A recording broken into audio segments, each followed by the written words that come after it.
अस्सलामु अलैकुम वरहमतुल्लाहि ताला वबरकातुहू। अल्हम्दुलिल्लाह अल्हम्दुलिल्लाहि रब्बिल आलमीन वल आक़िबतु लिल्मुत्तक़ीन वस्सलातु वस्सलामु अला सय्यदिल मुरसलीन व अला आलिहि व सहबिहि अजमईन अम्मा बाद। फ़ौज़ु बिल्लाहि मिनश शैतानिर रजीम बिस्मिल्लाहिर रहमानिर रहीम। मुहम्मदुर रसूलुल्लाह सदक़ल्लाह। बारगाह मुस्तफ़ा में बावाज़े बुलंद पूरा मजमा झूम के दुरूद पाक पढ़ लीजिए। अल्लाहुम्मा सल्ली अला सय्यिदिना मौलाना मुहम्मदिन व अला आलि सय्यिदिना मुहम्मदिन बारिक सल्लिम सल्लु अलैहि सलातन व सलामन अलैका या रसूलल्लाह सल्लल्लाहु तआला अलैका वसल्लम। इस वक्त मिंबर शरीफ पर जमाते अहले सुन्नत के मुक़्तदर मुस्तनद उलमाए कराम व शोराए इस्लाम जलवा फरोज हैं। खुसूसियत के साथ हज़रत अल्लामा मुफ्ती फज़लुल्लाह साहब जो बनफ्से नफीस मिंबर शरीफ पर बैठकर हम जैसे लोगों की हिम्मत अफजाई फरमा रहे हैं। नाज़िम इजलास नकीब मसलक के आला हजरत मौलाना गुलाम जिलानी साहब से आपने बड़े खूबसूरत अशार समाअत किए। मेरी जमात का वो मशहूर शायर जो सिक्का-ए राइजुल वक्त की हैसियत से अपना लोहा मनवा ले, जनाबे हजरत कारी शमीम रजा फैजी से आपने बड़ा उम्दा कलाम समाअत किया। साथ ही साथ खतीब ज़ीशान फाजिल नौजवान हजरत मौलाना सैयद साबित अली कादरी से बड़ा पुरमग़ज़ खिताब आपने समाअत किया। बादहू हजरत मौलाना शहनेन रजा मिसबाही जिनका मुख्तसर मगर पुरमग़ज़ खिताब आपने सुन लिया।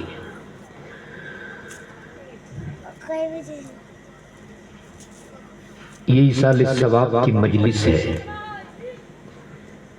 जनाबे इसराइल खान साहब और उनके बिरादरान ने अपने वालिदैन की ईसाल सवाब के लिए ये नबी की बज़्म सजाई है। दुआ कीजिए रब्बे ज़ुल जलाल इसी महफिल रसूल के सदक़े उनकी मग़फ़िरत फरमाए। जोर से बोल दीजिए आमीन।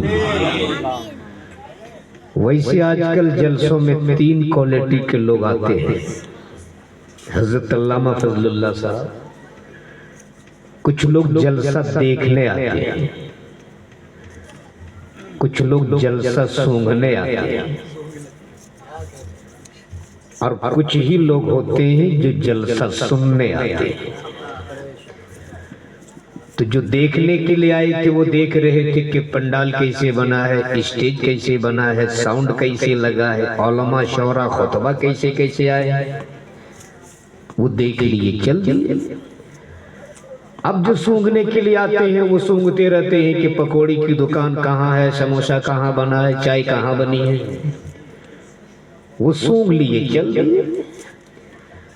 अब जो लोग घर से ये नियत करके चलते हैं कि हम जलसा सुनने जा रहे हैं, रात के 12-1 बजे के बाद वही ओरिजिनल लोग बैठते हैं। अच्छा एक बात बताइए, आपके यहाँ खेती होती है कि नहीं होती है? जब धान पक जाता है तो क्या करते हैं? अरे बोलिए ना। काट लेते हैं और काटने के बाद झाड़ लेते हैं, पीटते झड़ाई करते हैं। और पीटने के बाद इतनी जल्दी चावल निकाल लेते हो? अरे भैया मैं भी किसान का बेटा हूं, इस बीच बहुत प्रक्रिया है। धान पीटने के बाद अब हवा देते को नहीं देते हो? अरे बोलो ना। तो जब हवा देते हो और जो उड़ जाता है उसे अपनी जुबान में आप क्या कहते हो? यानी यहां भी इख्तिलाफ है। क्या बोलते? अगड़ा। यह है बड़ा बड़ा अगड़ा। तो जो थोड़ी सी हवा चले और जो उड़ गए, मैं नहीं कहूंगा वो अगड़ा थे, वो आप खुद फैसला कर लो। तब जितने बैठे हैं हजरत 12 बजे के बाद ये सब ओरिजिनल लोग बैठे हैं। तो अगर ओरिजिनल हो तो अपने ओरिजिनल का सबूत दे दो और एक बार झूम के बोल दो या हुसैन। है। जहां कम होता है वहीं पे दम होता है। और मैं अब कभी भी तादाद देख के तकरीर नहीं करता गुलाम जिलानी साहब। मैं दल नहीं देखता, मैं तो हमेशा दिल देखता हूँ, दिल। इसलिए कि दल यजीद ने देखा था, दिल हुसैन ने देखा था। हम दल वाले नहीं, हम दल वाले नहीं, हम तो जोर से बोल, हम तो हजरत लाइव मत कीजिएगा ना, मसला है कुछ। हम दल वाले नहीं हैं, हम तो पर हमें 22,000 यजीदियों के बुज़दिल फौज भी नहीं चाहिए। नहीं चाहिए 22,000 यजीदियों के बुज़दिल फौज। हमें तो सिर्फ करबला के 72 हुसैनी चाहिए। वरना मैं खूब जानता हूं हजारों की नहीं लाखों की तादाद हो और सब ना मर्द हो। मुफ्ती साहब, हजारों की तादाद हो और सब ना मर्द हो तो लाखों लोग मिलकर कुछ नहीं कर सकते। और सिर्फ 72 हुसैन के गुलाम हो, जिनके रगों में हुसैन के गुलामी का लहू दौड़ रहा हो, तो यही 72 पूरे मुल्क का नक्शा बदलने के लिए काफी हो सकता है। इसलिए कि बरसों पहले गांधी जी ने कहा था, हुसैन की तरह सब्र व तहम्मुल वाला, हुसैन की तरह हिम्मत व इस्तिक़लाल वाला सिर्फ 72 जवान मिल गए होते तो 24 घंटे के अंदर अंदर अंग्रेजों से भारत को आजाद करा लिया होता। तो अगर उसी हुसैन के गुलाम हो तो जरा एक बार हुसैनी तेवर में बोल दो या हुसैन, जोर से, जोर से। इश्क में मोहब्बत से, मोहब्बत से, ताकत के लिए, हिम्मत के लिए, हौसले के लिए, अज़मत के लिए, जीत के लिए, फतह के लिए, निजात के लिए, पुरस्कार के लिए जोर से बोल या हुसैन। अल्लाह आपकी इस इश्क को सलामत रखे। तो मैं गुजारिश आपसे करूंगा, इस सामने की जो कुर्सियां खाली हैं, 1 मिनट के लिए आप लोग खड़े हो जाइए। जितने लोग बैठे हैं, मैं समझ रहा हूँ सुनने वाले लोग हैं, आप लोग जरा करीब आ जाइए। जो सामने की जो कुर्सियां हैं, इन कुर्सियों को भर लीजिए आप, वरना मैं कुर्सी खाली देखता हूँ तो तकरीर भूल जाता हूँ। इसलिए अगर थोड़ी देर सुनेंगे तो ये जो कुर्सियां सामने की हैं इसे पूर्ण कर लीजिए। सुभान अल्लाह, माशाअल्लाह।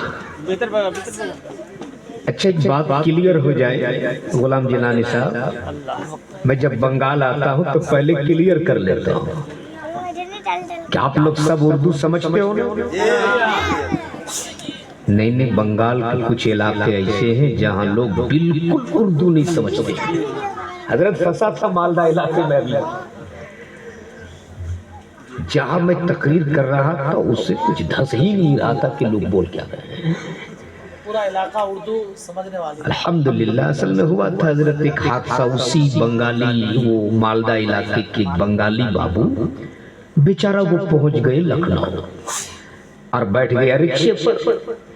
जब उसके उतरने की मंजिल आई तो अपनी बंगला जुबान में बोला, ओ रिक्शा वाला दाड़ा आमी आई खाने मामो। अब वो लखनऊ इलाहाबाद के लोग क्या समझे बंगला, जैसे ही बोला दाड़ा उसने रिक्शा तेज दौड़ाया, बोला है रिक्शा वाला दाड़ा आमी आई खाने मामो। वो गरीब रिक्शा वाला जितनी ताकत थी जिसमें कस के पैडल मारा। तब वो बंगाली बाबू सोचे कि यहाँ बांग्ला चौल बनाए। तब बड़ी जद्दोजहद के बाद वो हिंदी बोलने की कोशिश किया और बोला, रिक्शा वाला रिक्शा रोको, हम यहीं पे गिरेगा। क्या कहा? हम यहीं पे गिरेगा।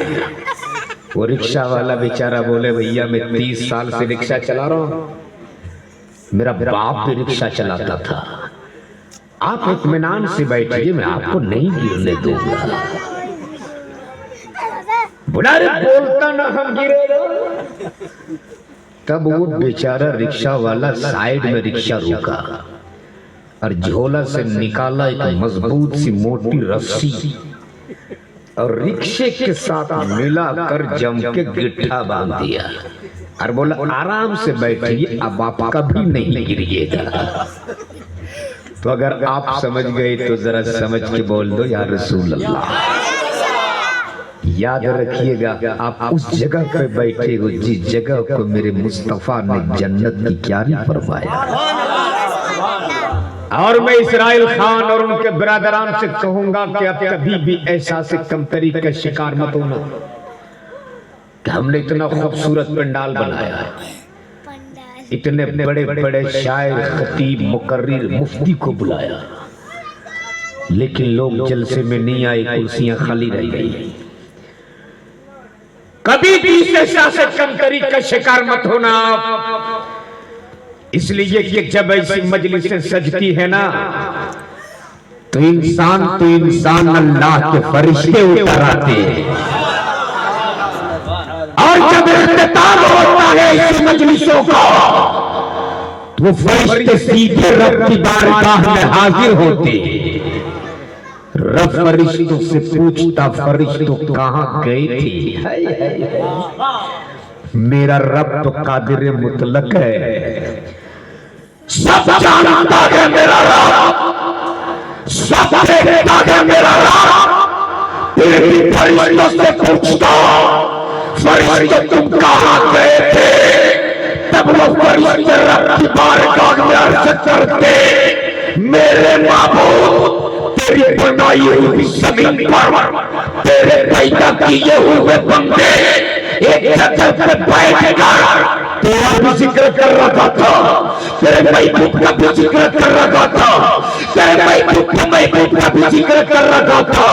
रब ने सुन चलाओ फरमाता, फरिश्तों का आवाज रखना, जितने उस मजमे में शरीक थे मैंने उन सबों को मग़फ़िरत फरमा दिया।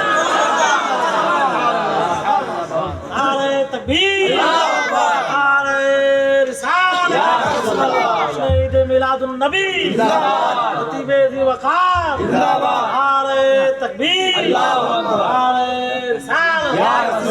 तो ईमान से बोलो, आप कितनी पाक और पवित्र मजलिस में बैठे हो।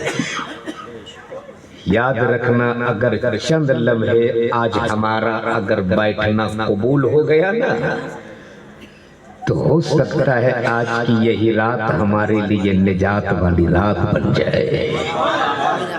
हो सकता है यही रात हमारे लिए बख्शिश वाली रात बन जाए, इसलिए कि हमारे पास ऐसे अमाल नहीं है कि हम अपने अमाल की बुनियाद पर बख्शे जाएं। हमारी इबादत भी इस लायक नहीं है कि अल्लाह हमारी इबादत की बुनियाद पर हमारी मग़फ़िरत फरमा दे। हमारे अखलाक को किरदार भी इस लायक नहीं है कि हम अपने अखलाक को किरदार की बुनियाद पर बख्शे जाएं। हमें अपनी इबादत पे नाज नहीं, हमें तो रब की रहमत और मुस्तफा की शफाअत पे नाज है। न काट कर न तकवा पर, न ज़ुहद इत्तेका पर है, हमारा नाज जो कुछ है मोहम्मद मुस्तफा पर है।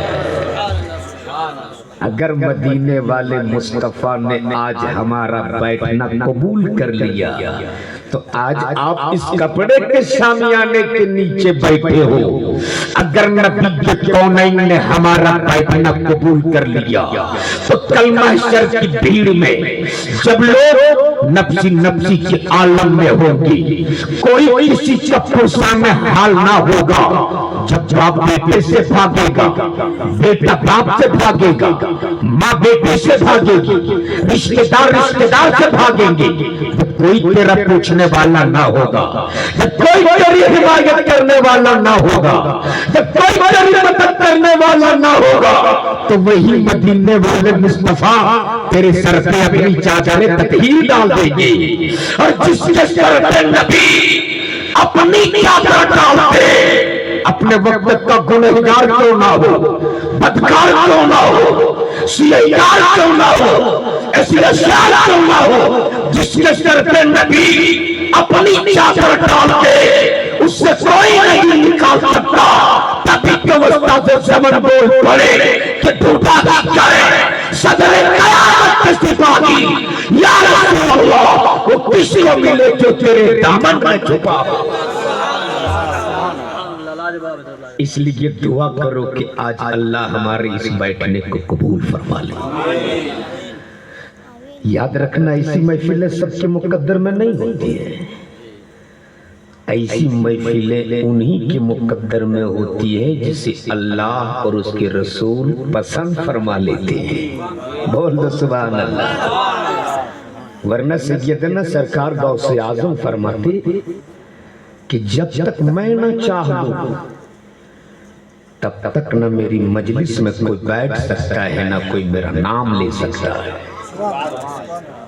और वही बगदाद वाले आका फरमाते कि मैं पूरी दुनिया को इस तरह देखता हूँ जैसे लोग अपनी हथेली पे राई के दाने को देखते हैं। तो अंदाजा करो, जब बगदाद गाँव का आलम है तो मदीने वाले मोहम्मद रसूलुल्लाह का आलम क्या हो सकता है। इसलिए रात के इस पहर में उसी रसूल को गवाह बना लो, उसी दूर नजदीक के देखने वाले और सुनने वाले पैगंबर को गवाह बना लो, जिनके लिए बरेली के ताजदार ने कहा हो कि दूर नजदीक के सुनने वाले वो काने लाले करामत पे लाखों सलाम। और जब लाखों सलाम से रज़ा का दिल न भरा तब यूं बोल पड़े काबे के बदरू को जा, तुम पे करोड़ों दुरूद, तैबा का शमसुद्दौला तुम पे करोड़ों दुरूद, दाफ़े जुमला भला तुम पे करोड़ों दुरूद, शाफ़े रोज़े जज़ा तुम पे करोड़ों दुरूद। और या रसूल अल्लाह और कोई कहे क्या तुझसे मेरा वो भला, जब ना खुदा ही छुपा तुम पे करोड़ों दुरूद।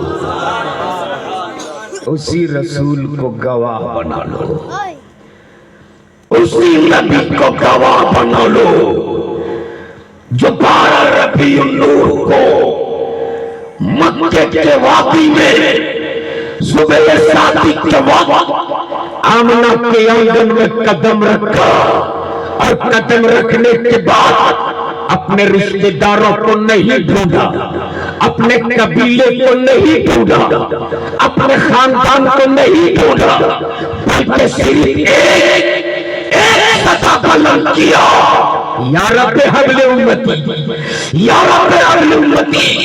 परवरदिगार मेरी उम्मत को मेरे हवाले कर दी, मौला मेरी उम्मत को मेरे हवाले कर दी।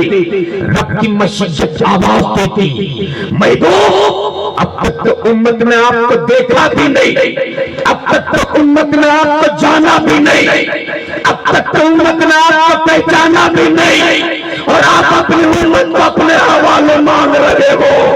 नबी के रहमत करते परवरदिगार उम्मत पहचाने ना पहचाने, तेरा हबीब अपने उम्मत को पहचान रहा है।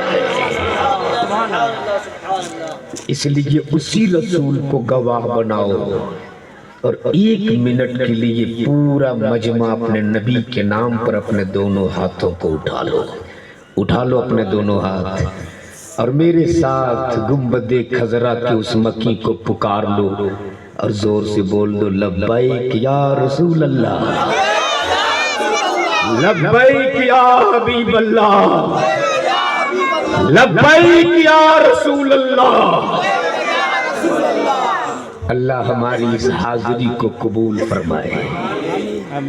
मेरे मालिक जिन जिन लोगों ने लब्बैक की सदाएं लगाई है, उन सबको अपने हबीब के रोजे की जियारत नसीब फरमा दे। आज भी तुरबती मुस्तफा से आवाज आती, मंजारा कबरी वजबत लहू शफाती। आका फरमाते, जिसने मेरी तुरबत की जियारत कर ली उस पर मेरी शफाअत वाजिब हो गई। जोर से बोल दो सुभान अल्लाह। अब जरा यही रुक कर एक मतलब और एक शेर। हजरत वैसे हमने तवज्जो चाहना छोड़ दिया है, इसलिए कि कुछ शायर लोग तवज्जो के माने बदल दिए। अच्छा, कुछ शायर ऐसे मार्केट में आए हैं हजरत, जो घर से निकलेंगे ट्रॉली वाला बैग लेके और वंदे भारत के सामने सेल्फी लेते हैं। हालांकि उसको उसमें जाना नहीं, वो जाएंगे लोकल ट्रेन में और फेसबुक पे अपलोड करेंगे और लिखेंगे कि आपकी दुआ से रात में जो जलसा हुआ बहुत कामयाब हुआ। और ऐसा कलाम पढ़ा गया कि मजमे में आग लग गई। अच्छा, कुछ शायर कहते हैं ना कि मैं फला जगह कल वो शेर पढ़ा था, अगर पढ़ दूं तो मजमे में आग लग जाए।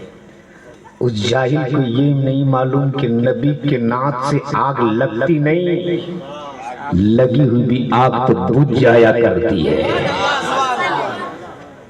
तो सिर्फ एक मतलब और एक शेर, और हमने तवज्जो तब से मांगना बंद कर दिया है कि कमेटी वालों ने हजरत बहुत बड़ा मुशायरा किया। आपका नाम हजरत हाफिज नाहिद रजा, माशाअल्लाह, नाहिद की तरह खूबसूरत भी आ गए, माशाअल्लाह।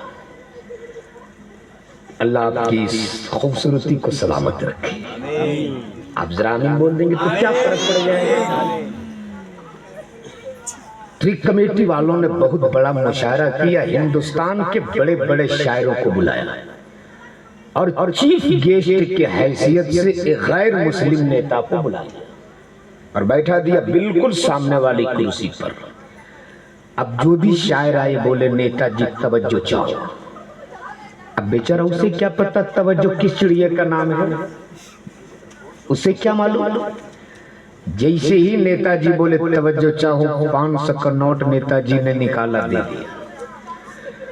दूसरा शायर आए बोले नेताजी तवज्जो चाहो, 1000 रुपया निकाला दे दिया। तीसरा शायर आए बोले नेताजी तवज्जो चाहो, 1500 रुपया निकाला दे दिया। यानी रात भर शायर आते रहे, तवज्जो चाहते रहे, नेताजी देते रहे। आखिर में जो शायर आए बोले नेताजी खुसूसी तवज्जो चाहो। नेताजी खड़े हो गए, ऊपर वाली जेब देखी, साइड वाली जेब टटोली, जब कहीं कुछ नहीं मिला तो वो खड़े हो गए और बोले, अजी शायर साहब माफ करना, अब सारी तवज्जो खत्म हो चुकी है। तो आखिर लोगों के लिए यही होता है कि तवज्जो खत्म हो जाती है। लेकिन वो मोदी जी का एटीएम है जो 12 बजे बंद होता है। ये ताज शरीयत के गुलामों का एटीएम है, जहां से उनका बंद होता है यहीं से इनका खुल जाता है। तो सिर्फ एक मतला और एक शेर, वो भी किसी शायर का नहीं बल्कि एक आशिक का। इसलिए कि शायर तो हर गांव, हर गली, हर मोहल्ले में मिलते हैं। आशिक कभी कभी कहीं कहीं मिला करता है, और उस आशिक का नाम है अल्लामा हसन रजा खान, जो मेरे आला हजरत के हैं मंझले भाईजान। लक़ब उनका है उस्ताद ज़मन। तवज्जो चाहो हजरत, उस्ताद ज़मन। हजरत जब उस्ताद ज़मन की बात, एक पैगाम, ये वही उस्ताद ज़मन है, गौर से सुनिएगा, ये वही उस्ताद ज़मन है। उंगली में जख्म है, नासूर का शक्ल ले लिया, लोगों ने मशवरा दिया था डॉक्टर से दिखा लेना चाहिए। जानते हो उस्ताद ज़मन ने क्या कहा था? अम्मी से इजाजत ले लूं, अल्लाहू अकबर,